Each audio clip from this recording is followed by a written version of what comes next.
Hello and welcome to the Majlis, the weekly podcast by Radio Free Europe, Radio Liberty, focusing on Central Asia. I am Mohammed Tahir, Radio Free Europe, Radio Liberty's media manager for South and Central Asia here in Washington, D.C.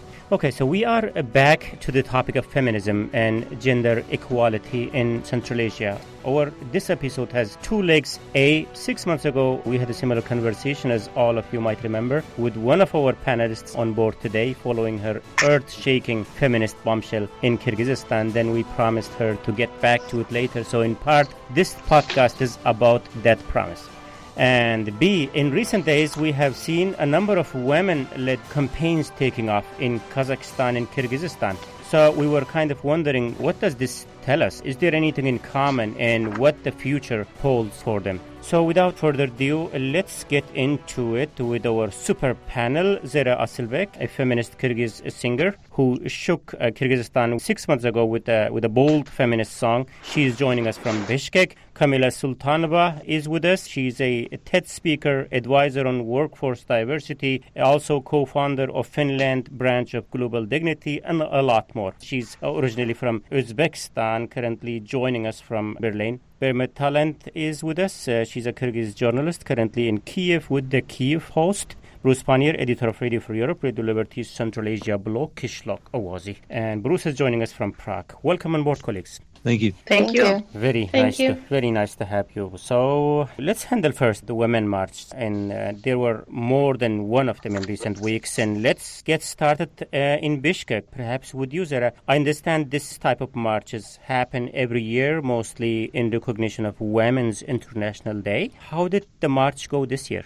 Well, I gotta say that, it is conducted every year, but this year was so special. I think we never had this many people coming and, marching. It was amazing. And also the Women's March was joined by the LGBT community, which I think is also a great thing. So it was quite incredible, I think. Was this only in Bishkek, or you also seen this in other places, regions in Kyrgyzstan? As far as I know, it was in Bishkek and Osh. Okay. Southern city, yeah. I will get back to it. I mean, there were some controversies. At least some people have seen that march or things that they said a little bit in a controversial manner. But we are going to talk about that later. Before that, just a little bit earlier, we had another women-led march in a different context in Kazakhstan. But one common factor is that those marches too led by women, which become more famous as a mother's protest. Unfortunately, I didn't follow it, but I followed the Kyrgyz march because I had a lot of friends who attended it. Like Zere said, it was probably the most crowded march in the history of women marches in Bishkek. I believe like 400 people attended it. If I'm not mistaken, Kyrgyzstan was the only country in Central Asia that held a march of this kind on March 8th. But we see a lot of progress in this sense, but at the same time, I think there's also a deep social divide, and it's growing. And there's part of the country that it's leaning towards more equal rights, and there is another part that is looking at more traditional cultural roots. And unfortunately, like the rejoice over the success of this march was clouded by a huge row that followed the march because of LGBT participants that also marched with women, and they flew rainbow flags and cheered for equal rights. And someone called it as the first gay pride parade. Oh. And I think, I actually don't know where it came from, but I saw it several times on social media. And I think this angered the public. And there was a huge argument. There was a parliamentary debate, and some lawmakers called for banning this kind of marches. And one women lawmaker said that if we don't stop this now, Kyrgyzstan is going to turn into Gaystan. And there were threats from a nationalist organization, Kyrgyzstan. So it's great that we're having this kind of discussion in Kyrgyzstan, that it's not stale. And there are moral entrepreneurs on both sides, on the side who advocate for removing negative labels from feminism and enforcing new values. And there are also moral entrepreneurs who try to protect traditional Kyrgyz values. Yeah, and I wanted to get back to this a little bit later, but since you raised that, both of you, Bermet and Zere, when I was listening to you, I was also looking at the Aki Press's news about those protests, and the headline describes this like women's march sparked outreach. So when they say that, they are talking about the LGBT community participation, or there was more to this? I believe there were some slogans on posters that some people didn't like. I remember one of them read, "I don't want to pour tea," and a lot of people found it revolting, how a woman doesn't want to pour tea. So, there were things that related to women's rights, and the LGBT participants, Okay. Both things, Okay. So let me push the Kazakhstan aspect a little bit in the back side of the seat. Kamilla, how did the March 8th, I believe, is the day when the International Women's Day are marked? So how did it go in Uzbekistan? Was there any activity at all? From what I've been following, I've spent 3 weeks in Uzbekistan in February, so I wasn't there personally in Tashkent on the 8th of March, but I've sparked an interesting debate on mentoring and volunteering and how that leads to empowerment. And after that, it was nice. I saw a lot of events bringing up the civic engagement as to individual empowerment. And a lot of activity has been going on around co-working centers. Different events, women entrepreneurs, women in science, women in art, which really nice to hear. The only minus side is that it's in the capital, and it's you have to pay around 5-6 euros, which is like 20, 30, 40,000 sum or 50,000 sum to get in. So it is, of course, restricted for already a resourceful group of people. What was interesting this year was 2 events. One was Uzbek President Mirziyoyev has arranged a big ball and big reception for a lot of women that came from around Uzbekistan, and he had I actually recorded that speech. He had been talking where Uzbekistan should be. He wanted 50% of gender equality in politics, which was good to hear. He encouraged to women should be included in decision making so that it really works for the half of the population of Uzbekistan. So that was interesting. He gave a Zulfiya award, pre-selected women, young women and women of different ages for their achievements in different walks of life. And then the second event was Uzbegim Ayol, which is also a women empowerment event where unprecedentedly they had an event which was not patronizing, but really recognizing women's role in positions and professions which is not necessarily, women friendly. Let's say in military, alpine skiing, women farmers. They had, someone was like machinery operators. Those women came in and they had a lot of video production around it. So it was really like a big bang with the right bang, I would say, that actually if you really look at the content and the event production, it's not only about flowers. It's not about,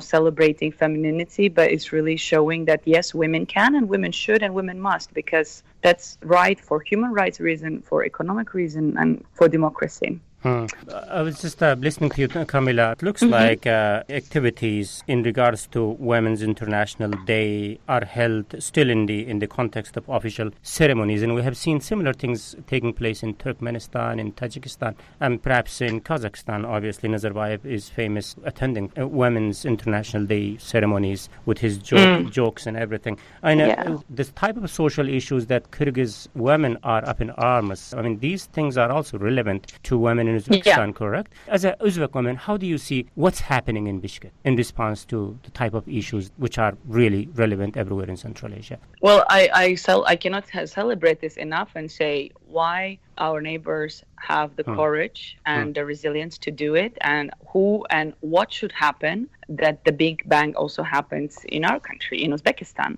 I think that there needs to be a critical mass of individuals who will do it without political or whatever kind of retaliation.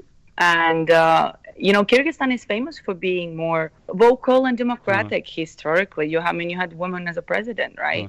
The size of population also matters to how quickly can you bring a social change. I don't see this happening like tomorrow or, another half a year, but I think still we have a chance to learn from each other and replicate the projects from Kyrgyzstan and Kazakhstan. But I'm impatient to see the same bottom-up approach to bringing social movement, bring social, equality kind of movement engagements, because living abroad is easy to see. Yeah, this is like you can actually put it into little boxes that how this whole thing evolves. But I see that there is lack of social cohesion on this idea, and then the level of education and awareness. What can women do today? It's very limited in terms of if you come from Tashkent or you come from the periphery. So we have a huge urban-rural divide to make things happen. So I think we need to follow up and see. Okay, let me put this in a different way. Like the importance of the type of rallies that are taking place in Bishkek, demanding the women's right to gender equality there. So if you try to organize something like that, what will happen? Yeah, I'm interested to see. Yeah, what do I need to do? I'll probably say I'll check what is my requirements. Like what do I need to do to get the permission? 1, 2, how many people? So the critical size to actually do it. I will probably get that. And 3 is it's like organizing a marathon, right? We had our first half marathon in Uzbekistan done on 21st of March. And I guess those people didn't sleep for half a year to make this happen. We need to go against what's allowed and what's needed for bureaucracy. Okay. Because I think still there is a bit of a critical approach that you're doing a public unrest. Okay. So, no, I don't see it happening right now. Okay. Bruce, we're supposed to have a guest from Kazakhstan, but it didn't happen in the last minute. So let's go to Kazakhstan. They had their own march. The context, as I said, was different. But one common factor with the marchers in Kyrgyzstan is that both of them were women-led, which became more, famous as a mother's protest in Kazakhstan. So how is this compared with the women-led marches in Kyrgyzstan? Well, the Kazakh thing was a more protracted protest, rally kind of movement. So, it went on for weeks and weeks. And if you remember that was probably the tipping point for Nazarbayev to finally call on the government to resign. Because really, how can you possibly argue with the position that these women were coming from? I got a big family. I have to work night, 2 jobs sometimes. Social benefits are promised, they're not delivered. There's nothing you can counter these arguments with at all. So it was good that they did it. The thing I thought was interesting about that protest, and in fact, this is true in a lot of places in Central Asia, is that this was started by women for one specific issue. And as other issues got added onto it, men started to get more involved in this too. I can remember an example in Kyrgyzstan when Bakiyev was on the run in April 2010, and I went down to Jalalabad to try to track him down in his native village of Tayit. And there was group that would come out, and they were on both sides. They were pro-Bakiyev and anti-Bakiyev, but the people down there called them Zhenshini Revolutionary. And they were the power down there. They were the ones that were giving the speeches. They were organizing a lot of the things, and the men were kind of following behind them. They were like the point of the spear, and then the men would come in behind them. Now, I suppose you could argue there's a lot of reasons for that once men get involved in this, they start beating each other up or something, so they're too afraid to go out and do it themselves, and they're more than willing to let women go out and do this. So that's how it was working in Kazakhstan. The same thing where women were really the power behind this whole protest campaign. And it worried the authorities because it's harder for them to respond to the just claims of these people, and the fact that the women put all the male-dominated government in Kazakhstan in a really bad position of trying to figure out what the tactic was to try to counter this. The strategy was clever, I would say, but the question is, was it simultaneous or any pre-planning involved in this to make this a mother's march? What I'm saying is, like, the type of issues that they were raising, it's equally relevant to everyone. So how did it turn to a women's march? Well, let's face it, what they were talking about was they were saying mothers of large families. Yeah. By extension, this is just a large family. Many of these women were married. They had husbands that could have come out and done this too. But like the old saying in America, a man can work from sun to sun, but woman's work is never done. For a mother, anyone will tell you that's probably the hardest job in the world. So if you have work to do besides, taking care of a family, this is a huge burden. And, like I said, the state had promised all kinds of benefits that weren't being delivered. There was complaints I read some of the interviews with some of these women that were leading these protests, and they said, look, I have to go to get medicine or to get extra money. I have to constantly go down to some office and keep signing forms to tell them that I still have all these children, that I still have the same needs. In some cases it was every month that they would have to go down and do this, besides all the other things that they're responsible for doing, namely taking care of the family, but two, also their other jobs, the work, the employment that they had. So, it was just an incredible burden. And it was very tragic, the fire that killed those 5 children, but I think it was the last straw for a lot of these people. And so they took to the streets and went to City Hall and started demanding people start paying attention to them. Yeah. Okay. Zere, speaking of Kazakhstan, given the government reshuffle following mothers' protest, one would say that they were successful. So you, as someone who leads her own campaign, how do you see the outcome of their reaction, the strategy of women-led actions, let's say in Kazakhstan? Was it successful from your point of view? Well, I have been following the Women's March in Kazakhstan, the Mothers' March, but just a little bit. So I only know that, yes, there was some tragedy with the kids and the mother. So that caused people to take it to the streets and talk about it. But I don't really know the situation in Kazakhstan deeply. I have some friends who are also feminists and everything, but then they were not the ones who took it to the streets, and they were not the ones who attended the march. And when talking to them, I realized that they were really afraid, because they're also bloggers. They have their own social media pages where they deliver their messages, but usually those people are not the ones who take it to the streets, Yeah. That context also a little bit different. But let's talk about Bishkek, the march in Bishkek. Where clearly the feminism and gender equality was on their agenda. So how do you evaluate the outcome of the Bishkek rally? Was it successful from your point of view? Yes, I think it was. It was very successful, though it was challenging. One day before the march, the nationalistic group named Kyrgyzstan, they were threatening people, saying that we're going to stop this, you're going to see tomorrow what happens and everything. And that was why a lot of men joined the march the next day, because I literally heard them saying, yeah, we are here to protect our women, and we think that they should have their fundamental human rights. So if some kind of group of men be a danger to those women, we're going to protect them. And that was why the amount of people got even bigger.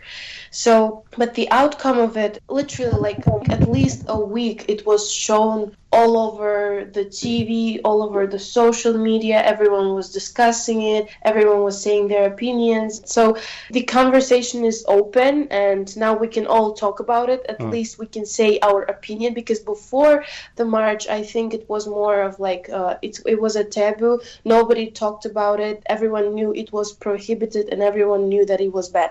So I think that is already a lot. Big males. I would like to add. The police worked amazingly well during the Bishkek march. They actually protected the order. They protected the participants of the march.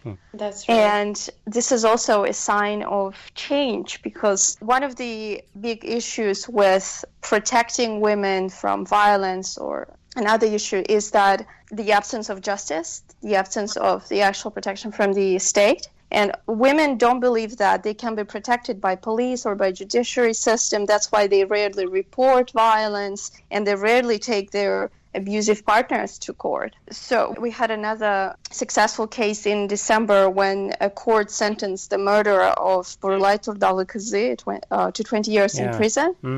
Burulay was a 19-year-old woman who was kidnapped for marriage twice, and she was stabbed to death in a police station.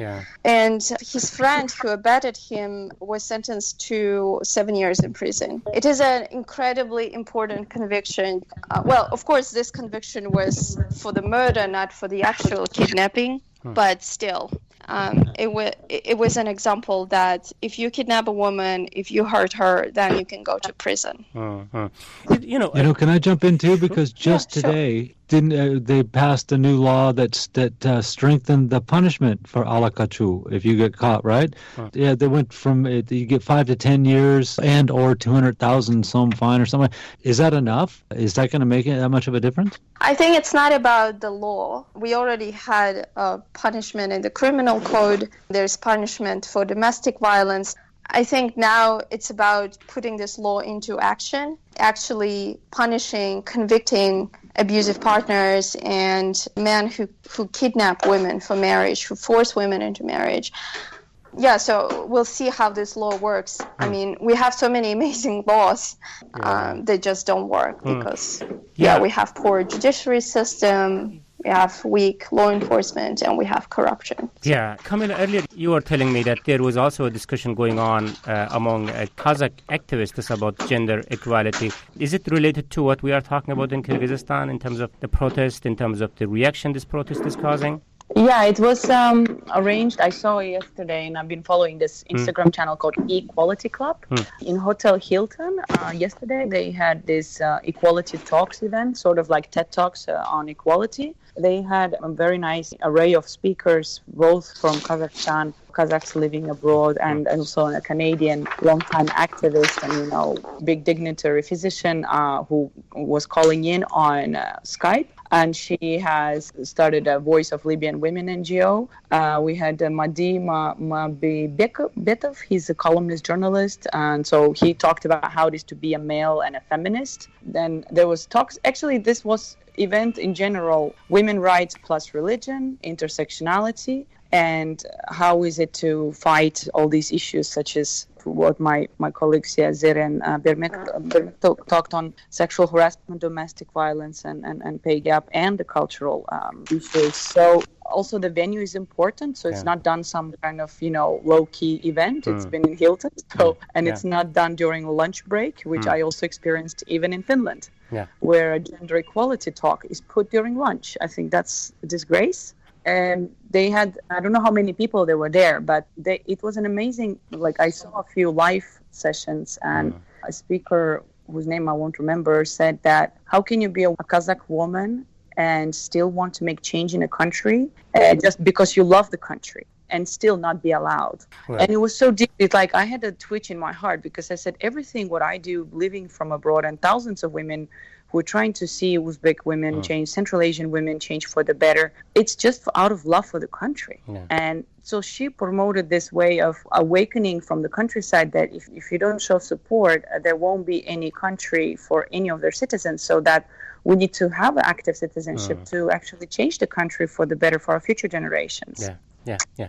So that was, I think, was great to hear. Yeah, thank you very much, Kamilla. So we need to talk about Zere for a moment. Let's do that in the context of why are we seeing all these protests happening more and more? Is there any connection between them and why women are doing what they are doing? So I will get back to all these questions very shortly.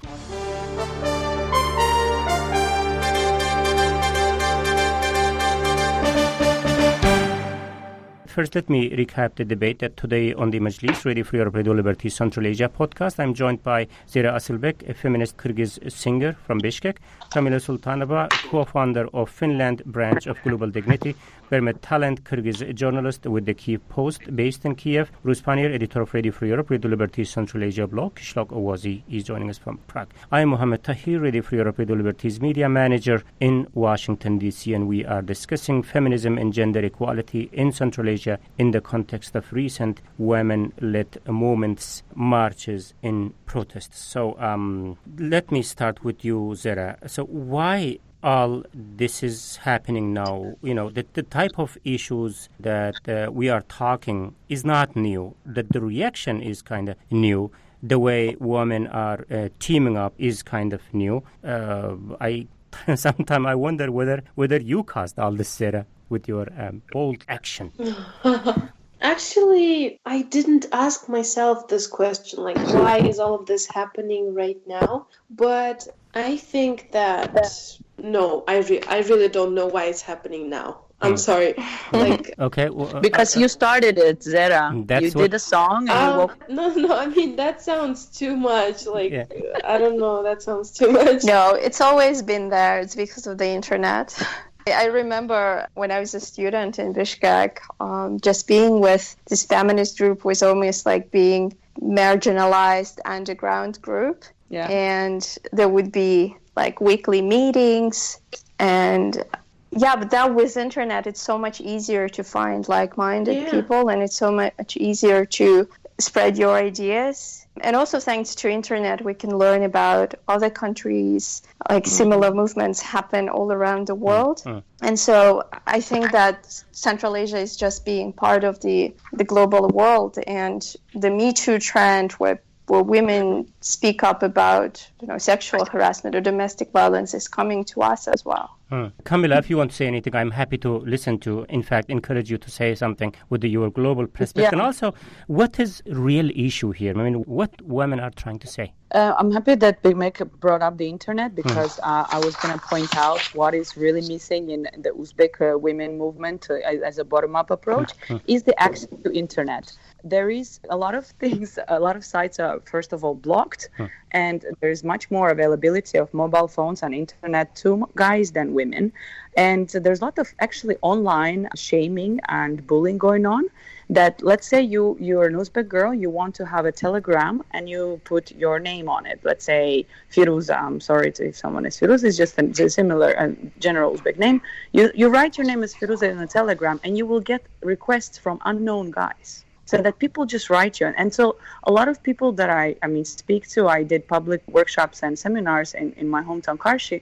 They write to me after the event and they say, with a male name. I said, why do you have a male name? She said, well, some strangers started writing to me and, asking for my number, asking to meet. So there's a lot of catcalling online. Second, due to unavailability of internet, which actually works and is affordable, there is not so much awareness on what can we do as young girls and boys. Yes, everyone wants to learn English. They're not preoccupied with women movements. They're preoccupied just to make their ends meet or just learn something so that they get the hell out of there. Because truly, when I go back to my hometown, I see these English commercials, English language learning commercials. They say, if you want to go abroad, you have to learn English, or learn English and go abroad. So the justice, freedom, and self-expression, I'm afraid to say it's not to be found within the frames of Uzbek society, but it's elsewhere. So you wouldn't be thinking like, okay, how much burden there is for me in the society? They say, okay, what is one opportunity for me to leave? And in 20 years since I've been away, I see there's not much happening. But looking at Zere's case and, in Kyrgyzstan and Kazakhstan, if internet is available, if there is more economic empowerment, then there will be more awakening, because a lot of empowerment happens when women can earn their own money. So let's look at our women and say how many of them depend on their male family income. Yeah. So if they go out there, they'll be casted out of their family clan, and this whole belonging is so much important. Where are they going to go? They can't even have a train ticket to Tashkent. They can't go to Russia. They can't go abroad. So to really start revolting, you either make sure that these things happen like in Kazakhstan, when it's a fatal case, there is no electricity or gas, and then there's issues of overworked families and women, that it's just tragic to that extent. But for now, I see it will not happen unless there is at least working internet, and then we stop this public online shaming. But let's see, revolting is a word that you put nicely, Kamilla. I wanted to start the second half of the discussion with talking a little bit about Zere's journey. I mean, you started this discussion with a bold action. So tell us about your journey. I mean, it's been 6 months since the song, and then you had lots of reaction, the type of reaction that Kamilla was talking about. So how you have been? There has been a lot during the last 6 months. I mean, after the outlash around the music video, I did an album that also, like, one of the songs went top 100 in iTunes and Apple Music and everything. And then I had a concert which was like free, and we had around 400 people attending the concert. And then, I went to India for a couple of months, and now I'm back. And now I'm back working on new songs and everything. So, that's how I've been. I mean, if you're asking about the journey. Yeah, congratulations on all these successes. We wish you more of that. And also, you had a cause behind the movement that you started. So where are you in achieving the cause that you had in mind when you recorded your bold song 6 months ago? Well, my intention was not to start a movement or to create some kind of a group of people around me or things like that. But my intention was just to make sure that in small parts of Kyrgyzstan there are some starting projects, small project at schools or even maybe bigger things. So I wanted to make sure that a lot of people, not only in Bishkek but specifically in the regions, start taking actions and start raising awareness about this issue. And you think I've been getting succeeded? a lot of messages about that, people messaging me, hey, we discussed your music video at school today and it's cool, thank you so much, so these kind of stuff. And I've been invited to Osh. I've performed in Osh, which is in my opinion the most conservative city of all the cities in Kyrgyzstan. Yeah, that's fantastic. Thank you so much. Wow. Thank you. And in Osh there were at least, I think, 700 people, and it was kind of a TED Talk thing. And I had a lot of girls approaching me and sharing their insecurities and everything, and also it involved a lot of girls wearing hijab, so I was really surprised about that, and things like that. Okay, great. You wanted to start a discussion, which you did. Great job. And Bruce, Zere wanted to start a discussion, which she did. And now we are seeing increasingly movements, actions, and women-led protests. Obviously, contexts are sometimes different. But again, one common thing is that these are led by women and they are taking the front seat. At least this is what I see it. How do you see it? Can we see it separately from each other, or there is something bigger going on in Central Asia when it comes to women participation in issues that our society faces there? Since independence, the first decade was probably a write-off because people were just trying to get a hold of what the new reality was. But there's definitely a conservative movement that, and it's male-centric. There's no doubt about it. But there's, the more religious. We should be more religious. We should be more like our ancestors were and follow their traditions and customs. So there's been this pull to go back to more, like I said, conservative times. And I'm not a woman, so I don't know exactly. But I can imagine that, what that means is any of the freedoms or what you've gotten, even the little bit that you've gotten used to, you're going to lose that because we're heading backward with some of this stuff, not forward. So this is to push back against that. The women in Central Asia are educated. You can't go back to the 19th century when women weren't when hardly any women were educated in schools. That's ridiculous. It's not going to happen. So this is the pushback against that, this conservative element in society that wants to go back to try to reclaim or reinvent the traditional lifestyle of the region prior to the arrival of the Russians, which really works to the detriment of women. And, enough of them are getting together and saying no, and then we have people like Zere who's there and Bermet who goes there. But Kamilla is able to go to Uzbekistan and talk to these people now too. So there are people that are able to get in and they have a counter narrative of the way society should run and the importance of women in society. Kamilla, I would like to continue Bruce's thought. Yeah, also tell me, Bermet, is there something more to it? Zere did this song and it caused lots of discussion, and then we are seeing women-led protests in Kazakhstan, the women march in Kyrgyzstan. What I'm trying to say is, yes, sometimes the context is different, but again, is there anything bigger going on in the society? Yeah, absolutely. The next step is just continuing what Bruce said. The next step is advancing it and actually taking this agenda to women in regions who have much less access to information resource that we have. And Zere, I think when she actually, what she did is amazing example of how it should be. Zere, she sang this song in Kyrgyz language. And I can tell you that there is almost no information on women's rights, on feminism in Kyrgyz language. Correct. And that's why it is important when there is a person who speaks the language, who goes there and who talks to those girls and young women and tells them about all these amazing progressive ideas that we have a privilege to have access to. And we have a privilege of knowing foreign languages. We have a privilege of being able to travel abroad and to meet other women who have already done this in their countries. But I always remember that there are millions of women in my home country and in Central Asia that don't have this privilege. And that's why I guess our goal is to become this kind of ambassadors and to go to people. And I want to thank Zere that she does that. Thank you so much. I'm subscribed to some social media accounts, and I read some Kyrgyz websites, and you see how a lot of women, they send their questions, they seek advice online from those websites, and some of the questions you read, and I'm sorry to be crude, but the questions are like, is having too many sexual partners going to loosen my vagina? Like that level of education. I mean, I'm talking about the sex education. Or what do I do if my partner beats me? And then women give advice, you have to endure. It will pay off. It means that he loves you. Maybe you did something wrong yourself. Yeah. So we have to change this kind of discussion and bring more ideas, but we have to speak the language.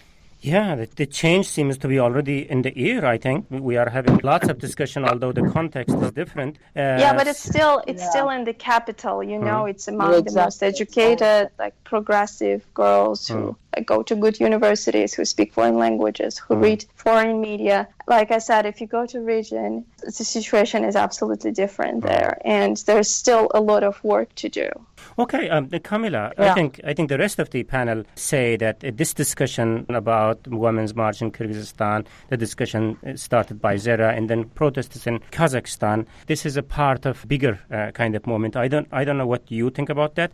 And the second question is what the timing tell us and where is this going? Yes, so I think if we just had recently a conference on Central Asian connectivity, where a lot of regions from around the world came to share the best practices. So I think this will have a snowball effect because, within Central Asia, the news goes faster than coming from, let's say, Western Europe or Western world. And what's next is absolutely I agree with Bermet that we need to get the gender equality discussion, not an elitist project, as it usually is if we think of Middle East, that the wives of presidents has always did some kind of women empowerment, but to really go out to the average women. And my previous comment, I need to really emphasize, I've been talking on behalf of average Uzbek girls outside capital. Yeah.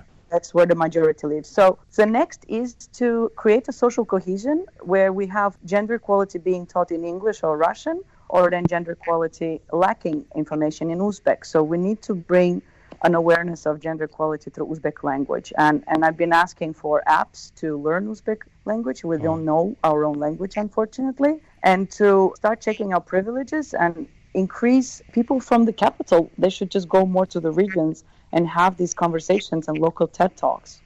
Because that's already an eye-opener how divided we are socially, culturally, economically. And so that we can actually pave way that not only one woman in Uzbekistan can talk on behalf of women. It's Tanzila Nurbayeva today.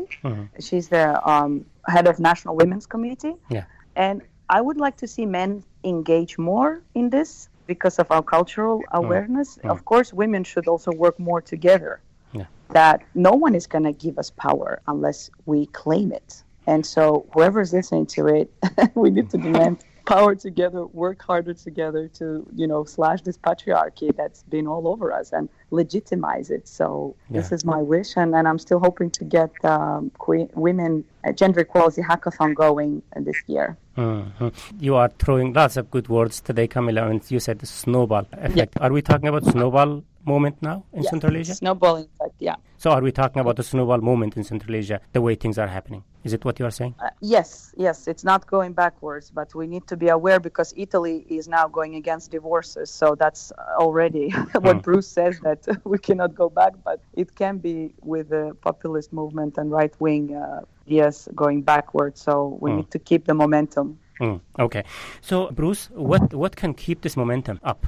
Well, we have three guests that are much more qualified to do that. I think more people like our three guests is it. People that are willing to speak out and reach out to the communities and show that this is a plus, not a minus. There's no threat here to anybody, no threat to men. Equality is a good thing, not a bad thing. There's nothing to be afraid of here. Like anything else, when you're one person and you have that opinion, it's kind of hard to be heard, and a lot of times you're afraid to even say that stuff. So the more the message gets out and the more people join in with this, the faster it'll get around and the quicker we'll see changes. Can I pick on that everyone should speak out? I had this idea that Telegram today is like a sub-internet in most of Uzbekistan and Russian-speaking world, I would say. I implore every girl to start their own Telegram channel and start writing, because that's where you get your self-awareness going and you get out there. So every girl should get a Telegram channel and start pushing out her thoughts out there and being present in the internet and digital domain. Yeah. Do you mean like anonymously? I'm sorry, do you mean anonymously? No, not anonymously. Actually putting your name out there. No, Zere, you should put your name out there. I mean like for a lot of girls it's a problem, really. Like they cannot tell what's happening to them, to their moms, even like they cannot discuss it with their family. And I have a lot of girls texting me like, I was raped, what do I do? And everything like that, and they always say, please don't publish this, don't show this to anyone, I'm only telling you this. So I think it's really hard to put your name out there. I mean, I agree. You can put a different name if that's what you mean. I just think you should have a girl's name instead of hiding behind a Shahruh or Alisher or Bigzot. Yeah. But you can do it in so many ways through visually, and then making stories which is not, personally pertaining. But I hear you. It's a really uplifting discussion, and we also need to wrap up it. We have this kind of momentum, and Kamilla was describing it as a snowball effect. So what can keep this discussion going? I mean, you are already running a successful campaign, but not everyone is a good singer like you. What else can keep this discussion going forward? Zere? Well, I think it's always about like tendencies that people in power give. I mean, when I say people in power, I don't only mean like politicians and business people. I mean those like celebrities even, or like movie stars and everything. So I think we need to like start the new level of not asking people to give the power, to give the human right that we have, but to claim it, like to say, I have power. And like the things that you are doing, they are like violating my rights. So, I think we need to have this wave of, putting people who are sexists and who are in power, putting people like who have bad background. I mean, in like maybe they have some raping stories and everything, because I know there are a lot of people in power that might have done something really wrong. And I'm talking about, for example, the businessman Babur Tolbayev, who I wrote about him. Who had to say some sexist comments. So I think we need to put the people's backgrounds out, those kind of people. So we need to encourage the girls to claim their power, to claim their human rights, and to talk about their experiences. I mean, of course, Me Too movement was a huge thing, but we need to start something like this in Kyrgyz language, I think. Okay, let's end this discussion, Bermet, with you. So, in your opinion, what can help to move this momentum forward? I agree with what girls said before. It's giving more prominence to women's rights issues in media. Journalists play a huge role. If it gets into media, it gets discussed. Encouraging women to express their opinions more, create more media outlets or more media coverage of this kind of issues in local languages. And then calling out men in power or men on top positions who are being sexist, or calling them out for bad behavior. Okay, I think it's been a really good discussion. Thank you very much, Bermet Talant, Kyrgyz journalist, joining us from Kyiv today. Also, big thanks to Zere Asylbek, feminist Kyrgyz singer, who was joining from Bishkek. Kamilla Sultanova, co-founder of Finland branch of Global Dignity, was joining us from Berlin today. And Bruce Panier, editor of Radio Free Europe, Radio Liberty Central Asia blog Kishlov Owozi, who was in Prague, joining us today from there. Thank you very much, colleagues. Thank you. Thank you. Thank you so much. Thank Bye-bye. you. And this is it from me, Mohammed Tahir, host of the Majlis, Radio Free Europe, Radio Liberty Central Asia podcast. Until next week. Bye-bye.